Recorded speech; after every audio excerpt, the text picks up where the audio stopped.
vous êtes sur ActuSF, nous sommes à Épinal pour les Imaginales 2010 en compagnie de Fabien Fernandez, dit Fabi, qui, avec Charlotte Bousquet, est l'auteur du livre illustré Croque-Mitaine, qui paraît aux éditions du Monde, collection jeunesse. Alors Fabien Fernandez, je prends juste.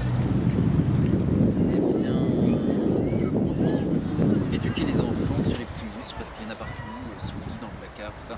Il faut qu'ils soient au courant de leur apparence et savoir comment les apprivoiser aussi. Tout à fait, important. Car j'ai vu que c'était un livre sur les techniques de dressage de croque-mitaine.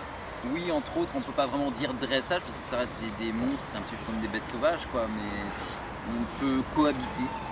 Il y a une petite méthode notamment pour quand on a son placard qui est mal rangé.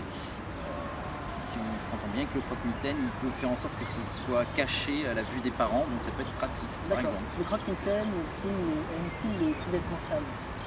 Il les cache, alors il y en a qui les mangent aussi, mais ça dépend des types de croque-mitaine, donc c'est pour ça qu'on présente plusieurs types de croque-mitaine. Enfin, faut voir, c'est tellement vaste comme sujet qu'on ne peut pas dire. Mais il y en a qui mangent surtout les chaussettes sales qui puent. Qui puent le fromage. Oui. Et quelques conseils peut-être pour apprivoiser un croque-mitaine, une petite technique?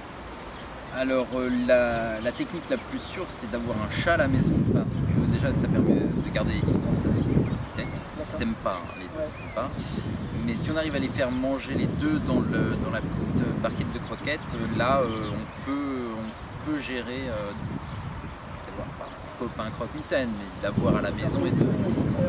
Ça veut dire que si on n'a pas de chat, c'est encore plus facile? Non, c'est encore plus dur parce que le chat permet de canaliser l'énergie du croque-mitaine parce que comme il lui fait peur, on peut gérer une distance de sécurité. Quoi, chat, voilà. Donc Croque-Mitaine, c'est un livre illustré. Oui. J'ai montré quelques exemples parce que les illustrations sont vraiment jolies. Et en fait, elles sont faites avec une technique particulière. Oui, au brou de noix en fait. Au brou de noix, de la noix du noyer. Exactement, ce qui donne une teinte plutôt brune. Et donc tout le livre est fait comme ça, quelques images en couleur qui sont faites pastel informatique. D'accord, donc 33 pages illustrées complètement avec du texte signé Charlotte Bousquet. Oui. Et en plus de ça, une exposition qu'on peut voir aux Imaginales. Oui, à l'espace court. Oui.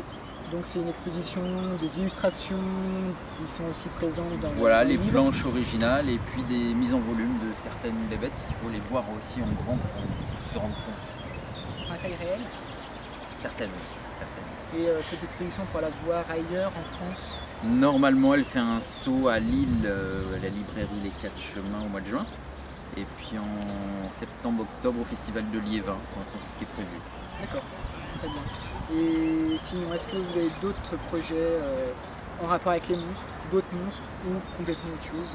Alors on est en train de recenser de nouveaux monstres pour faire éventuellement un autre exemplaire qui enrichira celui-ci. Notamment on a rencontré des personnes localement qui nous ont parlé de petits monstres tout à l'heure, de régionaux. Donc on va peut-être les intégrer parce qu'on ne peut pas tout savoir, donc on fait des enquêtes. Rester sur le monstre francophone, même français?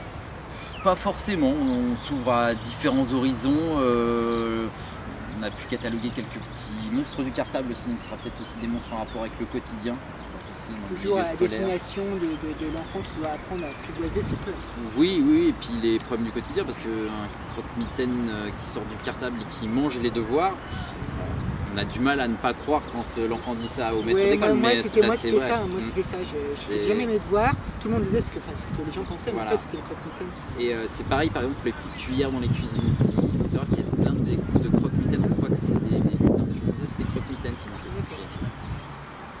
Bon, ça oui, c'est un peu... On va y aller en douceur pour pas effrayer les gens, mais il faut qu'ils sachent. Il faut que la vérité... Oui, parce que la vérité n'est pas ailleurs. Tout à fait. Bien, merci Fabien Fernandez, et à bientôt sur ActuSF. Merci.